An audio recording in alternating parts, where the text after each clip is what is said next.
नमस्कार दोस्तों, स्वागत है आप सबका भद्रा आईएएस एकेडमी में। आज का डेट है 23 मई 2023 और डेली करंट अफेयर्स के न्यूज़ एनालिसिस में मैं शुभदीप आप सभी का स्वागत करता हूं। चलिए, आज का सबसे पहला आज का जो न्यूज़ है वो एक्चुअली आज का नहीं है। देखो, कल हम लोगों ने ये न्यूज़ डिस्कस किया था ना, दैट असम सेलिब्रेट करने वाली है 200 years of Assam tea celebration. So उसी के रिलेटेड एक point which I have left out, that was regarding Maniram Dewan ji के बारे में, जो क्या पहले एसवीज थे जिन्होंने असम में टी इंडस्ट्री का इस्टेब्लिश किया था। सो मनीराम दीवान जी के बारे में अगर बात करें तो जी हाँ, ये सिर्फ असम के पहले टी प्लांटर ही नहीं बल्कि he was a big freedom fighter and was martyr as well, right.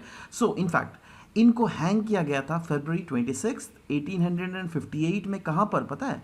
Jorhat के सेंट्रल जेल में, जब इनकी एज मात्र 51 ईयर्स ही थी। तब इनको प्याली बरुआ जी के साथ हैंग कर दिया गया था। सो मनीराम दीवान जी का एग्जीक्यूशन के बाद जो हुआ ना, एक ओपन रेबेलियन हुआ था अगेंस्ट द कॉलोनियल रूल। ये इतने ज़्यादा प्रोमिनेंट शख्सियत थे असम के। इनफैक्ट इनके बारे में अगर थोड़ा हम लोग हिस्ट्री को देखें तो देखो, these are the things, these are the questions which might directly be asked in your paper as well. So that's why I thought of including these important points in your data list, so that आप इन points को अपने answer notebook में भी लिख लो। सो जब असम में 1817 से 1826 के बीच में बर्मीज इन्वेजन हुआ था ना, तब मनीराम जी बंगाल में चले गए थे उनकी फैमिली के साथ। इनफैक्ट तब अगर आप देख लीजिएगा, बंगाल वाला रीजन जो है ब्रिटिश ईस्ट इंडिया कंपनी के द्वारा ही रूल किए जा रहे थे।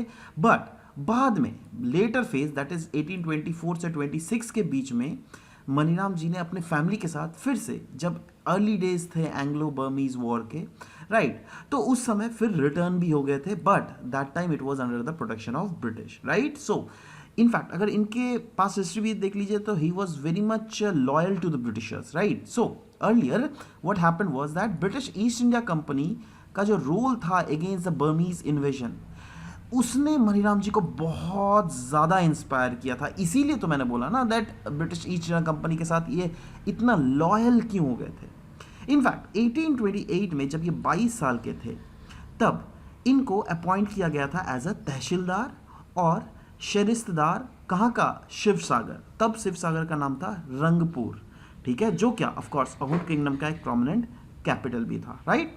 तो ये सब हम लोग डिस्कस कर रहे थे मनीराम दीवान जी के बारे में। नाउ अगर आप पेपर देख लीजिएगा दोस्तों, ये सब HSLC टॉपर्स से भरा पड़ा है, राइट। A to Z जहाँ पर भी देखो वहीं पर टॉपर्स के बारे में। एनीवेज देखो, हम लोग कोई भी इन टॉपर्स के बारे में आज डिस्कशन नहीं करेंगे, बट मैं यहाँ पर एक एथिकल इशू ले आना चाहूँगा।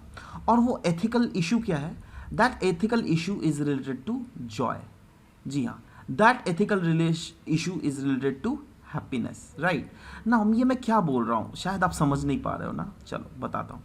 देखो एक्चुअली क्या है ना, दैट एक मेरे पास में एक आंटी रहती हैं, उनकी बेटी actually she is doing work in others home and all. So उनकी बेटी का भी ये एग्ज़ाम क्लियर हुआ है। बट यहाँ पे मैं जॉय और हैप्पीनेस से क्या इंक्लूड करवाना चाहता हूँ वो पहले आपको बता देना चाहता हूँ। देखो, जैसे कोई 90% ला के भी दुखी है ना, कोई 96% लाने के बाद भी रो रहा है मेरा नंबर नहीं आया, ये वो नहीं आया, है ना। CBSE में आप देखिएगा भी इतने परसेंटेज लाते हैं। बट एनीवेज मेरा यहाँ पे ये नहीं है दैट किसका 90% है, किसका 70% आके खुश है, कौन 60% आके खुश है, या फिर कौन 80%, राइट। बट यूजुअली क्या होता है ना दैट अगर आप CBSE बोर्ड में देख लीजिए, वहाँ पे तो 99 पॉइंट कितना परसेंटेज आ जाता है, उसका तो बात ही छोड़िए। बट मैं यहाँ पे ये फोकस करना चाहता हूँ दैट लोग इतने हायर परसेंटेज लाकर भी खुश नहीं रहते हैं। बट जो मैं जिनका बात कर रहा हूँ, उनकी बेटी ने probably 45 to 46% I guess number लाए। But still she was very happy, her family was very happy. जो भी उनका रिजल्ट पूछने आ रहे थे उनको मिठाइयाँ खिलाई जा रही थी, राइट, पुलाव, चिकन, सब कुछ बना के खिलाया जा रहा था। मतलब मैं आपको सिर्फ एक चीज़ लाइफ का लेसन यहाँ पे सिखाना चाहता हूँ, और वो लाइफ का लेसन ये है दैट कुछ भी हो ना आपके साथ लाइफ में, जो भी हो रहा है सोचो अच्छे के लिए ही हो रहा है यार, this is very fact, right. And सब कुछ में खुशी ले आने की कोशिश करो, राइट। अगर आपको ज़्यादा मिलने के बाद भी खुशी नहीं है तो ये क्या यार, ज़िंदगी में जीने का मतलब क्या, आप सोच के देखना। इस जो इशू है ना, इसको आप एथिकल पॉइंट ऑफ व्यू से, जब भी एथिक्स की पढ़ाई करोगे तब आपको वो ये वर्ड्स आपको दिखेंगे, जॉय, हैप्पीनेस, राइट। तो उनका अगर डेफिनेशन समझना हो ना, तो मैंने जो अभी आपको स्टोरी समझाया उसका एज अ, उसको क्या बोलूँ मैं, उसको एज अ केस स्टडी आप रिकॉल करने की कोशिश कीजिएगा। दैट एक बंदा जिनको सिंपली उनके फैमिली में 46% ला के भी अगर वो खुश है, सो खुशी की बात, मतलब खुशी का डेफिनेशन एक्चुअली में है क्या। तो खुशी का definition is not equal for each and every people, right. Probably किसी के लिए वो खुश का मैटर है सिंपली पास होना एग्जाम में, राइट। और बट किसी का खुशी के लिए मैटर वो है 90% या फिर 80% से ऊपर ले आना। ठीक है, इस पर सोचिएगा ज़रूर, है ना। चलिए आगे बढ़ते हैं। नेक्स्ट सबसे अच्छा जो यहाँ पे न्यूज़ है, द हिंदू का ये न्यूज़ है रिगार्डिंग ई मलखाना। क्यों न्यूज़ में, पहले तो ये डिस्कस कर लेते हैं। Visakhapatnam city police is set to introduce e malkhana in all the police station by this June. ना सवाल होता है, ठीक है, विशाखापट्टनम के सिटी पुलिस ये इंट्रोड्यूस तो कर रही है हर एक अपने पुलिस स्टेशन में, बट ये है क्या भाई ई मलखाना। देखो, ई मलखाना एक साइंटिफिक स्टोरेज सिस्टम है जिसमें कभी भी क्राइम सीन से बहुत सारे ऑब्जेक्ट्स को लिया जाता है ना। सोचो एक डब्बा है, यहाँ पे दिख रहे हो, हर एक डब्बा में क्यूआर कोड लगा हुआ है, राइट। तो एक डब्बा में सोचो 10 क्राइम सीन्स के ऑब्जेक्ट मिले, उसमें एक चाकू मिला, एक लाइटर मिला, एक पर्स मिला, तो ये सब इस डब्बे में ना एक रखा जाएगा और इसको बोला जा रहा है साइंटिफिकली स्टोर किया जाएगा। मतलब ऐसा नहीं दैट कुछ केमिकल में डुबा के स्टोर किया जाएगा, बट मैं ये बोल रहा हूँ दैट इसको जब स्टोर किया जाएगा ना, इसका प्रिजर्वेशन में ध्यान दिया जाएगा, है ना। ऑर्गेनाइज तरीके से प्रिजर्व इसको किया जाएगा। जैसे एक बक्से में सोचिए एक पर्टिकुलर क्राइम सीन 1, है ना, दूसरे बक्से में दूसरा वाला क्राइम का सारा एविडेंसेस, तीसरे बक्से में तीसरे वाला क्राइम का एविडेंस है। समझ रहा हूँ मैं क्या बोल रहा हूँ, राइट। तो इससे फ़ायदा क्या हो रहा है, इससे फ़ायदा अगर कल को अगर फिर से उस एविडेंस को खंगालना हो हमें, अगर फिर से वो एविडेंस को हमें स्टडी करना हो तो आराम से स्टडी कर सकते हैं। Yes absolutely right. तो इससे क्या हो जाता है ना, सोचिए ना, आप पास्ट में बहुत सारे क्राइम सीन्स हुए, सोचो 2000 जैसे मैं अगर बात करूँ 2012 में, if you have heard about Nirbhaya rape case, right, so that was the biggest, one of the biggest crime scene in India, right. So उसमें जो क्राइम के ऑब्जेक्ट्स हैं, क्या अभी भी 100% प्रिजर्व है सारे ऑब्जेक्ट्स? प्रोबेबली नहीं शायद, राइट। तो मैं ये बोल रहा हूँ अगर वही इस टाइप के ऑब्जेक्ट्स अगर इस टाइप के बक्से में घुसाकर प्रॉपर उसमें क्यूआर कोड, यूनिक नंबर डाला जाए और कल को अगर फिर से इन एविडेंसेस को देखना हो, राइट, या फिर उस पर कुछ रिसर्च करना हो, then it would be easier for I mean the police administration to do that, right. तो इसीलिए बोला जा रहा है ये जो ई मलखाना जो क्या विशाखापट्टनम सिटी पुलिस के द्वारा इंट्रोड्यूस किया जाने वाला है अपने पुलिस स्टेशंस में, इससे बेनिफिट ये होगा दैट इससे जो है ना इन्फोर्समेंट ऑफिशियल्स, जो कि लॉ इन्फोर्समेंट ऑफिशियल्स, जैसे आप मजिस्ट्रेट ले लीजिए, जैसे पुलिस इंस्पेक्टर ले लीजिए, जैसे कोई भी, राइट, एसपी, डीएसपी, ये सब ले लीजिए, इनकी जो काम है इसमें एफिशिएंसी और भी ज़्यादा हो जाएगी। ट्रांसपेरेंट एक्टिविटीज़ के थ्रू ये सब सारे काम होंगे, राइट। तो इसी सेक्टर में अगर देख लीजिएगा क्रिमिनल को जस्टिस, या फिर इस क्रिमिनल जस्टिस के सेक्टर में क्या क्या और भी सरकारें काम कर रही है, तो उसके related crime and criminal tracking network system का उद्घाटन किया गया हमारे देश में। E courts, e prison, national database of sexual offenders, integrated criminal justice system, ये सारे प्रावधान कहीं ना कहीं हमारे देश में आपको देखने को मिल जाएंगे। नेक्स्ट बात करेंगे सनफ्लावर ऑयल की, जिसके रिलेटेड द हिंदू में हमें न्यूज़ में देखने को मिला था, राइट। नाउ न्यूज़ में क्या था, न्यूज़ में ये था दैट अभी जो रशिया और यूक्रेन का वॉर चल रहा है ना, इसके कारण सनफ्लावर ऑयल में हमें सिग्निफिकेंट इम्पैक्ट देखने को मिल रहा है इंडिया के कंजम्पशन पैटर्न्स में। तो सवाल होता है क्या कंजम्पशन पैटर्न में हमको चेंजेस देखने को मिले, तो चलो वही डिस्कस करते हैं। तो ओवरऑल पहले तो हम लोग देखेंगे सनफ्लावर ऑयल का status globally as well as India में नेशनली, ठीक है।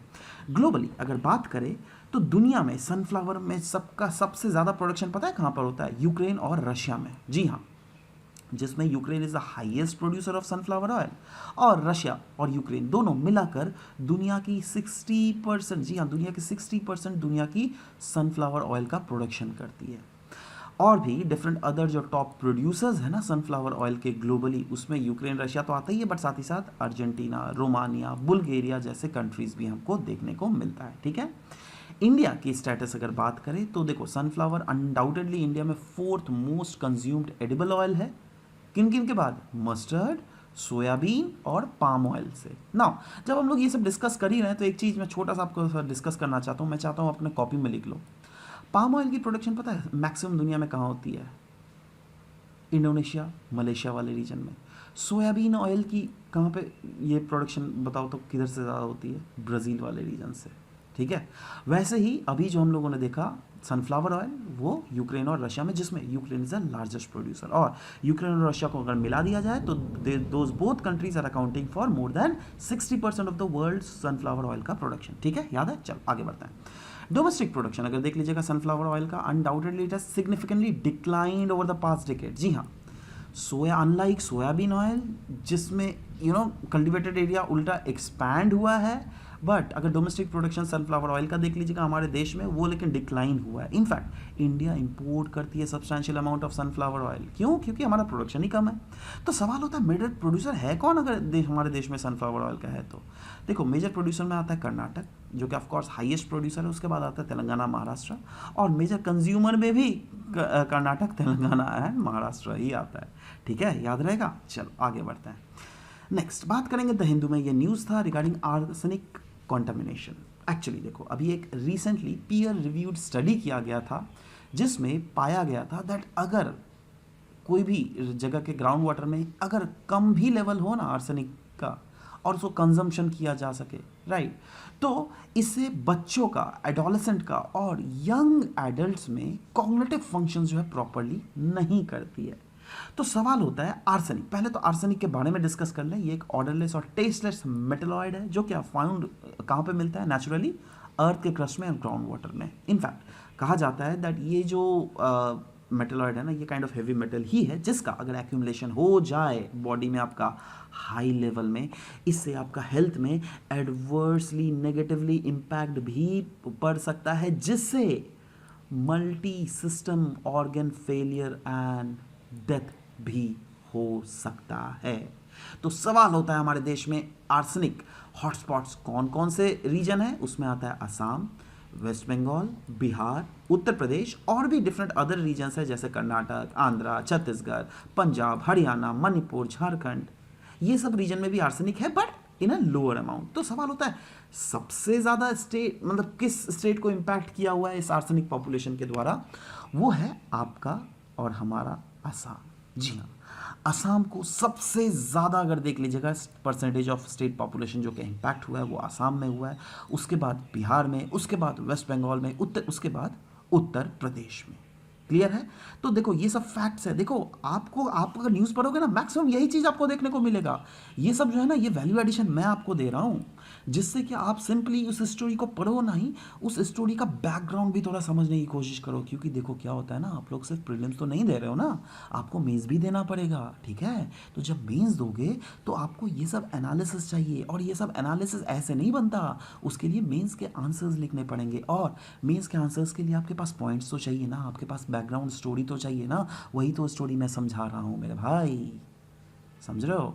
है ना? दुनिया में अगर बोला जाए आर्सेनिक के रीजन में कौन कौन से अफेक्टेड रीजन है, तो देख लो ये रेड डॉट स्पॉट्स वाले जो है ना, दीज आर द रीजन्स जहाँ पे आर्सेनिक पॉल्यूशन रिस्पेक्टिवली बहुत ज़्यादा है। इंडिया पे तो हम लोग बात कर लिए, आसाम में बात कर लेते हैं भैया। आसाम में तो हम लोगों ने देखा ही सबसे ज़्यादा आर्सेनिक का इम्पैक्ट है, बट इसमें भी सबसे ज़्यादा रीजन कौन है जो का इम्पैक्ट है? वो है जोरहाट। उसके बाद आता है लखीमपुर, उसके बाद आता है नौगांव, देन कम्स नलबाड़ी, उसके बाद गोलाघाट, धुबरी, बरपेटा, धेमाजी, ये सब आता है। ठीक है, याद रहेगा। देखो अगेन मैं बाहर बता रहा हूँ, इसका स्क्रीनशॉट लेना हो या फिर अपने नोट्स में लिखना हो, ये लिख लो। अगर आप इस टाइप के मैप बना दोगे ना अगर, तो आपको पता भी नहीं आपका मार्क्स कितना आगे भाग जाएगा। इनफैक्ट वैसे लोग जो कि मेंस का प्रिपरेशन कर रहे हैं, please do right it in your note copy. Anyways, arsenic का अगर एक्सपोजर हो गया तो सवाल, अभी तो हम लोगों ने देखा बच्चों पर, एडोलेसेंट चाइल्ड पर, यंग एडल्ट्स पे इम्पैक्ट पड़ता है। तो किस टाइप के इम्पैक्ट्स पड़ता है? जी हाँ, कॉग्निटिव स्किल्स तो नुकसान होता ही है, बट साथ ही साथ आप खुद सोचिए ना, मतलब आपका कॉग्निटिव स्किल्स मतलब समझा, मतलब आपका याददाश्त चला जाता है, प्रॉपरली याददाश्त नहीं, जो याद करोगे वो चीज़ जल्दी से भूल जाओगे। तो सवाल होता है इससे क्या होगा? आप बच्चे के आगे पढ़ पाएंगे नहीं, राइट? तो इसके लिए ही तो स्कूल फेलियर ज़्यादा होता है। स्कूल अगर प्रॉपरली नहीं पढ़ोगे तो डिग्री नहीं मिलेगा, डिग्री नहीं मिलेगा तो आपको इकोनॉमिक प्रोडक्टिविटी कैसे होगी भाई मेरे, है ना। और इससे there is higher risk of what, criminal and anti social behaviour of the people, जो कि अभी के फेज में हमको देखना भी पड़ रहा है, राइट। नेक्स्ट बात करते हैं नॉन शुगर स्वीटनेस के बारे में। क्यों न्यूज़ में था, क्योंकि वर्ल्ड हेल्थ ऑर्गेनाइजेशन ने, जी हाँ दोस्तों, वर्ल्ड हेल्थ ऑर्गेनाइजेशन ने एक नया गाइडलाइन एडवाइस जारी किया है against the use of non sugar sweeteners as a healthy alternative to sugar. That's why this was there very much in news. तो चलिए इसके बारे में पढ़ लेते हैं, नॉन शुगर स्वीटनेस है क्या, ये क्या है। सो देखो, नॉन शुगर स्वीटनेस कहा जाता है ये एक लो या फिर नो कैलोरी ऑल्टरनेटिव है फ्री शुगर। फ्री शुगर मतलब चीनी, नॉर्मल चीनी, राइट। क्योंकि नॉर्मल चीनी अगर खाइएगा ना तो इससे आपका क्या होगा, वेट बढ़ जाएगा, राइट। बॉडी ग्लूकोज कंट्रोल में नहीं होता है, डायबिटीज़ आपका बढ़ता है। बट कहा जाता था दैट ये नॉन शुगर स्वीटनेस जो है ना, इससे वेट लॉस भी होता है और आपका ब्लड ग्लूकोज भी कंट्रोल होता है, जिससे क्या इंडिविजुअल्स को डायबिटीज़ भी कम होती है। इनफैक्ट इसका पॉपुलैरिटी अगर देश में देख लीजिएगा, देश क्या दुनिया में पॉपुलैरिटी तब बढ़ा था 2015 में, जब वर्ल्ड हेल्थ ऑर्गेनाइजेशन ने ही बोला था that high intake of free sugar is linked with weight gain and obesity. तो इसलिए people started searching for an alternative, इसलिए we the world were starting transitioning to the non sugar sweetness objects, right. Next बात करेंगे index x की। ये है क्या, देखो इंडिया और यूएस जो है ना, दोनों देश मिलकर एक्सप्लोर कर रहे हैं पॉसिबिलिटीज़, जिससे दोनों देश एक साथ प्रोड्यूस कर सके jet engines, long range artillery और इन्फेंट्री व्हीकल्स, राइट, इस इंडेक्स एक्स में। तो ये अनडाउटेडली एक मेजर अपकमिंग इनिशिएटिव है, जिसके through ICET that is initiative on critical and emerging technologies में दोनों देश मिलकर काम कर रहे हैं। क्योंकि दोनों देश का अल्टीमेट पता है एम क्या है, यही एम है दैट हाँ दोनों देशों के बीच में पार्टनरशिप बन सके, दोनों देशों के बीच में कोलाबोरेशन बन सके between the defence innovative ecosystem of both the countries. इसीलिए Indus X is focused on advancing high-tech cooperation and exploring the opportunities for joint research, development and production of defense sector, right? तो defense sector को jointly produce करने के लिए ही Index X जो है इसका concept है, right? Next, ऑपरेशन ध्वस्त।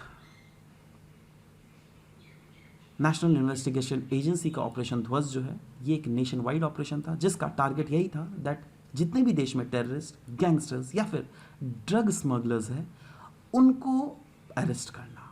तो जी हाँ, इस ऑपरेशन दैट इज ऑपरेशन ध्वस्त का एम के थ्रू बहुत हद तक जो टेरर नेक्सस हमारे देश में चल रही थी, जिसमें टारगेटेड किलिंग हो रही थी, टेरर फंडिंग हो रही थी, एक्सटॉर्शन हो रही थी और ड्रग्स और वेपन्स का स्मगलिंग हो रहा था, इन बहुत हद तक चीज़ों को रोका जा सका है फ्रॉम द ऑपरेशन ध्वस्त। किसका है ये, national investigation agency that is NIA। तो सवाल होता है ये NIA है क्या। देखो NIA हमारे देश की primary anti terror investigation task force है, जिसको 2008 में फाउंड किया गया था, जिसका हेडक्वार्टर है न्यू दिल्ली और ये काम करती है under the home minister, right. ये डील करती है with the investigation of terror related crimes across the state without special permission from the state under the written proclamation from ministry of home affairs. In fact इसका authority है पता है किसका, to take over the cases from the state police forces and other agencies as well. इतनी ज़्यादा authorise है that ये state police या फिर डिफरेंट अदर एजेंसीज के पास अगर टेरर रिलेटेड केसेस है तो उससे वो टेक ओवर भी कर सकती हैं ये केसेस, ठीक है, याद रहेगा। आशा करता हूँ दैट चीज़ों का आपको समझ में आया होगा प्रॉपरली, और अगर आया होगा तो please guys I just request you that this is a free initiative. So yes, we at Bhadra Academy is giving this free initiative. So if you will just circulate with all your friends, then we will also be encouraged, and at the same time हम लोग आने वाले समय में आपके लिए और भी कुछ ऐसे ही रोमांचक, ऐसे ही free initiatives लाते रहेंगे। So anyways guys, this was all about the discussion for today's class. मिलते हैं next class में आप सबके साथ। Till then, bye bye, take care and thank you for listening to the video. Thank you very much.